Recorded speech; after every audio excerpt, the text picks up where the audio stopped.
नमस्कार। Real guns में आप सभी को एक बार फिर से स्वागत है। इस वीडियो को लाइक कीजिएगा, मेरा चैनल को सब्सक्राइब करना मत भूलिएगा और साथ में नोटिफिकेशन बेल ऑन कर लीजिएगा। तो दोस्तों finally state Bank of India ने इलेक्टोरल बॉन्ड का जो डेटा था वो सबमिट कर दिया, वरना सुप्रीम कोर्ट तो बहुत बड़ा एक्शन ले लेता जी। सुप्रीम कोर्ट ने तो कह दिया था अगर हमारा आदेश लागू नहीं किया तो नोटिस जारी करके तुम्हारा पर ऐसा एक्शन लूंगा, तुम भी याद रखना। सुप्रीम कोर्ट का ये जो बयान था, जिस दिन State Bank of India date extend करने के लिए मांगने के लिए गया था, ऐसे तो देश में ट्रेंडिंग था कि ये जो अनकॉन्स्टिट्यूशनल सुप्रीम कोर्ट ने बोल दिया, ये तो बहुत बड़ा स्कैम है, बहुत बड़ा स्कैम है। आज तक इतना बड़ा स्कैम इस देश में किसी ने किया ही नहीं है जो बीजेपी ने किया है इलेक्टोरल बॉन्ड का। मूर्खों का वही कहना है, लोगों का भी वही सुनना है। जिसको समझ है वो भली भांति समझता है। इससे पहले मैंने एक वीडियो बनाया था इलेक्टोरल बॉन्ड का ऊपर, जिसका लिंक डिस्क्रिप्शन में है। मैंने उसी वीडियो में कहा था इलेक्टोरल बॉन्ड कॉन्स्टिट्यूशनल हो या अनकॉन्स्टिट्यूशनल हो, देश की जनता को घंटा फर्क नहीं पड़ता, आज भी नहीं पड़ता। इनफैक्ट अगर स्टेट बैंक ऑफ इंडिया ये डेटा सबमिट भी नहीं करता, सुप्रीम कोर्ट कुछ नहीं कर पाता। क्या कर पाता? ज्यादा से ज्यादा स्टेट बैंक ऑफ इंडिया के ऊपर क्या एक्शन लेता? बैंक बैन करता? नहीं कर पाता। बैंक का ऊपर कुछ जुर्माना लगाता, कुछ आर्टिकल धारा लगा के कुछ ना कुछ जरूर करता। ऐसा नहीं है नहीं करता, क्योंकि सुप्रीम है, उसको भी दिखाना पड़ेगा ना। सुप्रीम है तभी तो सुप्रीम डिसीजन देता है, और डिसीजन ऐसा देता है जो डिसीजन सुनने के बाद आपको मन में भी हंसी आ जाता है। इसीलिए स्टेट बैंक ऑफ इंडिया ने भी हंसा। भले आपको दिखाई नहीं दिया, जिस दिन कोर्ट में था उन्होंने कहा जी माय लॉर्डशिप मैं दे देगा सारा data election commission of India को। फिर वही स्टेट बैंक गया, बोला हम नहीं दे पाएंगे, डेट दीजिए। फिर सुप्रीम कोर्ट ने जोर से बोला नहीं नहीं तुमको देना है। फिर स्टेट बैंक ऑफ इंडिया निकल के इतना जोर से हंसा कि यार ये सुप्रीम कोर्ट का नाम पर ये चला रहा है। क्योंकि मैंने उसी वीडियो में कहा था सुप्रीम कोर्ट ने जो कहा इलेक्टोरल बॉन्ड अनकॉन्स्टिट्यूशनल है, ये एक ऐसा वर्डिक्ट था जिसका अगर मैं सरल भाषा में आपका कहूं, आपको एक थाली में खाना खाने के लिए दिया गया, ठीक है, दुनिया भर का सब्जी दाल सारा दे दिया गया है, वेज भी है नॉन वेज भी है। तो किसी ने उसका ऊपर सुप्रीम कोर्ट में पिटीशन दाखिल कर दिया। सुप्रीम कोर्ट ने कहा ये जो थाल है इसमें आप नॉन वेज नहीं खा सकते हो, क्योंकि नॉन वेज जो है ये अनकॉन्स्टिट्यूशनल है, बाकी आपका मर्जी आप खा लो। तो आप मुझे बताओ उसमें क्या कॉन्स्टिट्यूशनल रहा, क्या अनकॉन्स्टिट्यूशनल रहा? इलेक्टोरल बॉन्ड का जो वर्डिक्ट था वही था।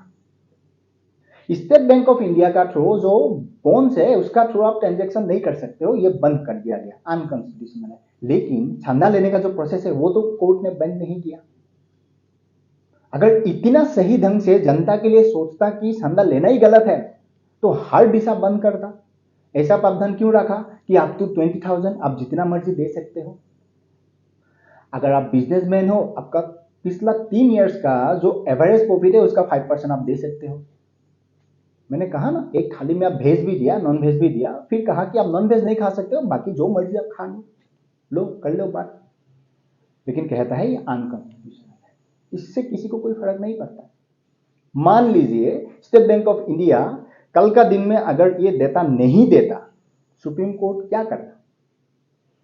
ज्यादा से ज्यादा कुछ एक्शन लेता, लेकिन उसका परिणाम क्या होता मैं आपको बताऊं, क्योंकि 2024 में आना तो मोदी ही है। पहला पार्लियामेंट सेशन जिस दिन आता सबसे पहले मोदी वही लाता, उस डिसीजन को वहां चैलेंज करके पार्लियामेंट में वोटिंग में उसको पास करवा देता। Chief justice of India supreme court का बिल्डिंग से इसे देखता रहता, मेरा जो जजमेंट है उसको पलट दिया पार्लियामेंट में, वही होता। उससे ज्यादा क्या होता?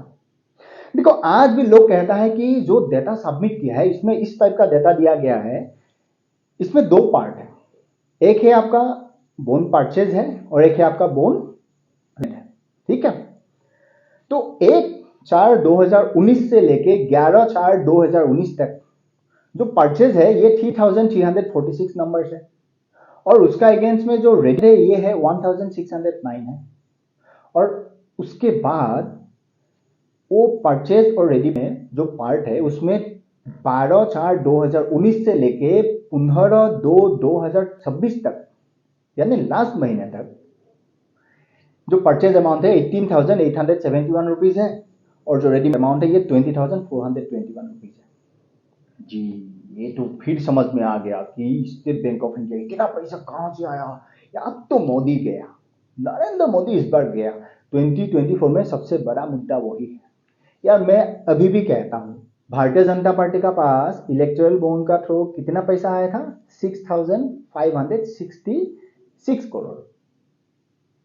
ये तो भारत में हर किसी को समझ में आ गया कि ये अदानी ने दिया। ठीक है, इलेक्टोरल बॉन्ड का जो खुलासा होगा वही होना चाहिए ना। जो ये ट्रेंडिंग चला रहा है, मोदी को पकड़ा गया है, सुप्रीम कोर्ट ने दिखा दिया है क्योंकि ये अदानी ने सारा पैसा दिया। मान लिया अदानी ने दिया, मैं भी कहता हूं अदानी ने दिया, लेकिन भारत में हर वो व्यक्ति को मालूम है जो पार्टी पावर में रहता है उसके पास कहीं ना कहीं से पैसा आता है। ये तो शुक्रगुजार है कि सेंट्रल गवर्नमेंट ने ये पॉलिसी बनाया कि ये व्हाइट मनी होके आए, क्योंकि स्टेट बैंक ऑफ इंडिया का थ्रू ट्रांजेक्शन होके आएगा तो व्हाइट होके आएगा। सुप्रीम कोर्ट को भी थैंक यू कहना चाहिए क्योंकि इस देश में यूपीए का टाइम पर 12 लाख करोड़ घोटाला हुआ जिसका कोई ट्रांजेक्शन, कोई अमाउंट अता पता कुछ नहीं है। उसका ऊपर कोई कुछ क्यों नहीं बोलता है। ज्यादातर चोर तो सुप्रीम कोर्ट से बेल लेकर बाहर है। पैसा खा गया, जनता का खा गया पैसा, किसी को माई बाप नहीं है उस केस में। सुप्रीम कोर्ट का पास उसका ऊपर बोलने के लिए भी कुछ नहीं है, कहां से बोलेगा। स्कैम है भाई, पैसा पता नहीं कहां कहां तक किस किस को पहुंच गया होगा। लेकिन यहां जो अमाउंट है ये अमाउंट बैंक में आपका फिक्स है, स्टेट बैंक ऑफ इंडिया में। हर किसी को मालूम है सुप्रीम कोर्ट डाटा मांगेगा तो वो data State Bank of India दे देगा, कोई दूसरा भी मांगेगा उसको दे दिया जाएगा क्योंकि वो डाटा फिक्स है। लेकिन ये घोटाला है, मोदी ने किया है। भाई हंसते हैं लोग, इसीलिए हंसते हैं। मोदी को जितना दिया है अदानी ने दिया, मैंने कहा ना अदानी ने दिया भाई, फिर भी लोग मोदी को चाहते हैं। लेकिन सबसे बड़ा प्रश्न ये है उस लिस्ट में कांग्रेस और टीएमसी सेकंड और थर्ड पोजीशन में है। कांग्रेस 1123 करोड़ और टीएमसी 1093 करोड़। तो एक बात बताओ, शरीफ का चोला पहनने वाला लोग, जीरो स्कैम करने वाले पॉलिटिकल पार्टी कांग्रेस टीएमसी, तुम्हारा पास काहे के लिए इतना पैसा आया, किसने दिया भाई। तुम तो पावर में भी नहीं हो, इसका जवाब तो कम से कम देगा ना देश को। मोदी ने ये खाया, मोदी ने वो खाया, मोदी ने इतना बड़ा स्कैम किया। मैंने कहा हर देशवासी ने माना कि मोदी ने खाया, फिर भी वोट मोदी को ही देंगे। लेकिन तुम्हें तो वोट भी नहीं मिलता है, तुम सरकार में भी नहीं हो, कहां से इतना पैसा आया, इसका जवाब मिलेगा। उसमें तुम्हारा मुंह में जीप लग जाते हैं। कोई बात नहीं, जनता जानते हैं, 2 महीना वेट करो, रिजल्ट आ जाएगा। तो वही मैंने जो कहा था, स्टेट बैंक ऑफ इंडिया को कुछ नहीं कर पाता सिवाय ऐसा कुछ लगा के, उससे ज्यादा कुछ नहीं होता जी। कितना भी ट्रेंडिंग करा लो, आएगा तो मोदी ही, हर किसी को मालूम है। ईवीएम हैक होगा ना, ईवीएम भी हैक होगा। इस देश में चोर भी ज्यादा मोदी ने ही किया, लेकिन फिर भी लोग मोदी को ही वोट देगा। क्यों आएगा अगर मोदी ने इतना बड़ा स्कैम किया? क्योंकि तुमने 12 लाख करोड़ खाया है इस देश का, आज तक तुमने हिसाब नहीं दिया है। आज मोदी इस देश को ऐसे चला रहा है जैसे तुम्हारा नेक्स्ट 10 जन्म तक कोई आएगा ना उसके लिए सोच भी नहीं पाएगा। आज ये राहुल गांधी जो गांधी खानदान का साइंटिस्ट है, दुनिया इधर से उधर हो गया, वो आज भी बतने में लगा हुआ है। कास्ट पॉलिटिक्स, तुम्हारा जात क्या है। मैं राहुल गांधी को पूछता हूं भाई तुम्हारा जात तो बताओ कम से कम देश में, तुम्हारा परदादा कहां से है किसी को नहीं मालूम। आज तक मुझे एक भी ऐसा कश्मीरी पंडित ब्राह्मण नहीं मिला जिसका टाइटल नेहरू। ठीक है, फिर इंदिरा गांधी शादी करता है एक पारसी से, कोई कहता है वो खान भी लिखता था, चलो मान लेते हैं, खान बोलने से इसको खराब लगेगा, पारसी ही है। फिर तुम्हारा बाप हो गया पारसी, तुम्हारा माँ हो गया क्रिश्चियन, तो फिर बताओ तुम्हारा जात क्या है। उसके बाद तुम दुनिया में दूसरों का जात पूछना। और इलेक्टोरल बॉन्ड तो बहुत बड़ा स्कैम है, मैं अभी भी कहता हूं बहुत बड़ा स्कैम है। सुप्रीम कोर्ट ने कहा बहुत बड़ा स्कैम है। वो नॉन वेज वाला वेज वाला मैंने थाली समझाया ना, ये वो ही है। देखो ये सारा ऐसा हो गया आज का दिन में, सुप्रीम कोर्ट एक ऐसा स्कूल बन गया, मानो स्कूल होता है ना जो डोनेशन से स्कूल चलता है, प्राइवेट स्कूल, उसका जो प्रिंसिपल होता है ना वो क्या करता है, मानो रोल नंबर 1 से रोल नंबर 5 तक जो स्टूडेंट होता है ना उसका घर परिवार का लोग ज्यादा उनको डोनेशन देता है, उस डोनेशन से उस स्कूल चलता है। पढ़ाई में भी उसको अच्छा इसीलिए है, उसका क्लास टीचर जितना है प्रिंसिपल कहता है ये नंबर 1 से नंबर 5 जो है ना इसका पीछे लगा रहना, क्योंकि इन लोगों का खर्चे हमारा पूरा खर्चा आता है, तो इनका पढ़ाई में ध्यान देना। और 5 से 10 जो है ना उसके लिए प्रिंसिपल कहता है भाग में गया, तुम लोगों से तो वही आता है जितना आना चाहिए, इन लोगों से तो ज़्यादा आता है, मुझे इसको स्पेशली देखना। यह हाल है आज जुडिशरी सिस्टम का, और इलेक्टोरल बॉन्ड में तो वही है, ये चलता ही रहेगा। देखो आगे क्या होता है।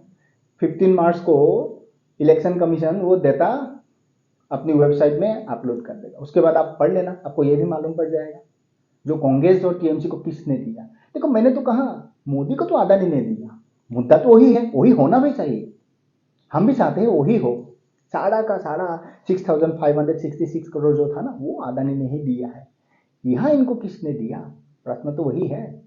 राहुल गांधी तो करप्शन करता ही नहीं है, उस फैमिली में पैदा हुआ आज तक जिन्होंने इस देश में कोई करप्शन ही नहीं किया, उनका पूरा पूर्वज इस देश के लिए मर गया, इस देश में इतना आईआईटी बनाया, इतना एम्स बनाया, इतना एयरपोर्ट बनाया, इतना रोड इंफ्रास्ट्रक्चर बनाया, ये तो देशवासियों ने गद्दारी कर दिया, इनको नहीं जिताते।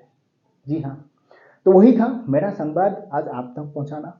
इलेक्शन नजदीक है, सोच खोला रखिए, देखते रहिए हर कोई, लेकिन डिसीजन वही लीजिए जो आने वाला टाइम के लिए आपके लिए बेहतर हो। तो मिलते हैं अगले वीडियो में, तब तक आप आपका ख्याल रखिएगा और खुश रहिएगा।